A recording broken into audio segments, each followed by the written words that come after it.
Hey guys, welcome to Eibach's Garage. I want to do a quick video. One part of this video is going to be on a unscheduled race I had with a 392 Scat Pack car, and I've been editing the video because there was a lot of cussing and stuff in the video, and I just didn't want to put that in there for people to have to listen to if they got kids sitting around.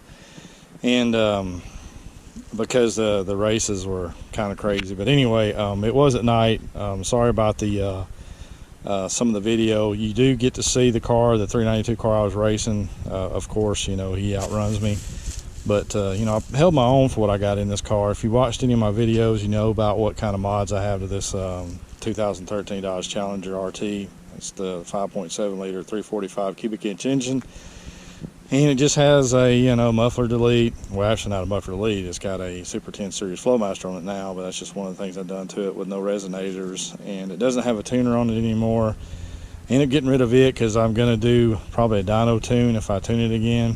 And just this engine cold air intake, which I got videos showing it, and then a JLT catch can, which actually does nothing on the performance.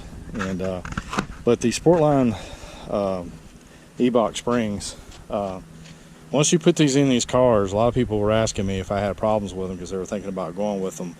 You're going to have camber issues, especially rear camber issues. You're going to have to put the adjustable camber bushings in there, because these cars from a 2010 to 2014 doesn't have any adjustments in them, and you have to buy them so they can, whenever you carry them, to have them balanced and aligned, they can adjust the camber with these camber bushings. I went with the SPCs because they were about $50 cheaper, and you can get the Eibach ones, and they're about $80-something a piece, I think, from American Muscles, where I looked at them.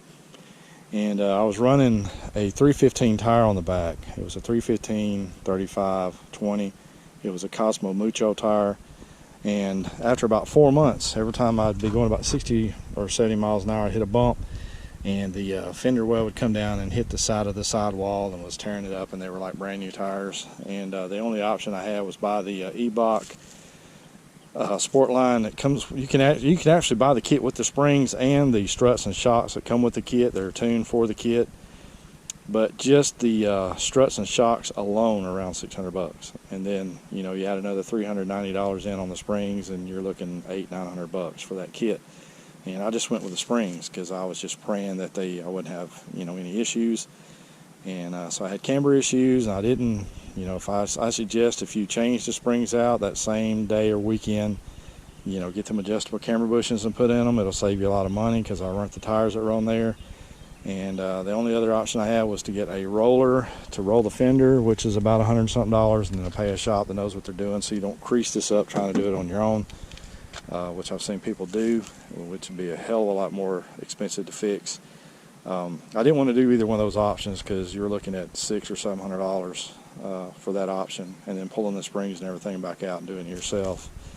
And so what I did is, I kind of didn't want to, but I couldn't find I went with basically a smaller sidewall tire, and a smaller tire all around. Like I said, I had 315 35 20s on here. Now I've got 295 20 295 30 20s instead of 315 35 20s, which the sidewalls were quite a bit smaller. And I don't have any hitting or any of issues whatsoever. And I've got, and of course I'm running the 35s on front, which I ordered new tires for it. They should be in for the fronts too, but I got 255s on the front. And as soon as I get these on here, I'll let you see what it looks like on there. But I'm getting ready to do an oil change. Just kind of want to give you an update. That was my fix, the cheap fix. And watch the race video. Watch this video, and I got more to come. Eibach's Garage. Peace out. Bye.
I was spinning through first and second though.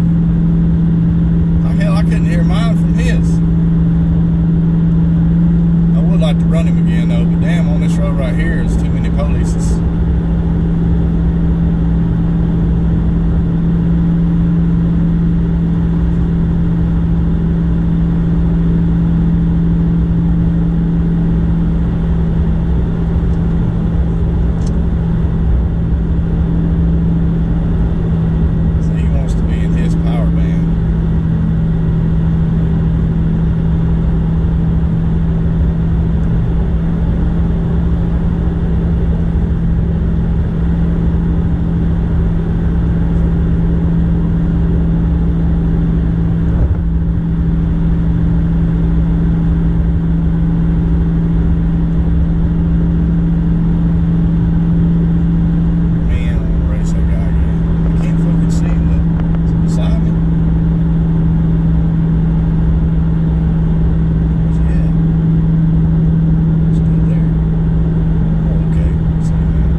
That time I had about a half a car length hit, so I was pulling away from him. But them Scat Packs, pretty badass cars. And I can tell his wasn't factory. He's got some exhaust work. I know that because I couldn't hear mine over his, and I got straight pipes with resonator deletes. Well, not straight pipe, I guess you could say. It's got Flowmaster 10 series. Mine's pretty loud, but I could hear his car. Look about like a 2017, 18. I don't know. It could have been even newer. Scat Pack 392 had to be on the side, and it's a Scat Pack. So I mean, out of a dig, you heard me. I guess you heard me. I spun really, really, really bad, and I pulled him out like about a car length and a half. And I mean, he might have been spinning too. I don't know. I know I was. Probably at about the 60 foot, maybe 70 foot mark, he started pulling on me, and pretty much went out of my life because my power band in this 5.7 liter 345 is from a dig to maybe a quarter, which he's still going to outrun me and pull me at the end of the quarter anyway. It doesn't matter driver mod or whatnot. He's still gonna pull me because really all I have is a cold air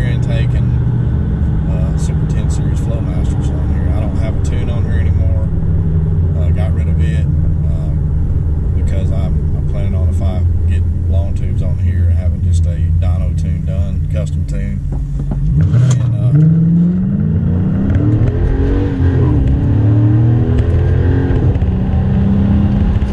And she runs on out to be a, just what she's got. If she had long tubes and a custom tune, maybe a cam and intake, work done, and maybe 100 shot of nitrous in the future, she'd be a contender. But anyway, sorry for the foul language and stuff. It's just I get excited sometimes when I'm out here in Mexico racing. And I've been wanting to race a 392 Scat Pack for a while, and this guy just came out of the blue from nowhere. And I kind of don't like racing on this particular road in Mexico because the police is out here really bad on this road. And but he had a radar detector. I could see he doesn't have tinted windows. I could see his radar detector, and I could actually see that he was showing that it wasn't reading any radar. And so I felt like based on what I was seeing, that it was safe to do. But only him and me were the two dummies at the time. So if we got hurt, it'd be on our hands. Anyway, it's Paul Block's garage. I wished I could have. Well, I guess you got to see a little bit of the car anyway. I wished I could have pulled over and interviewed him and found out exactly what he had. Like I said, I know he had some exhaust work because I've heard stop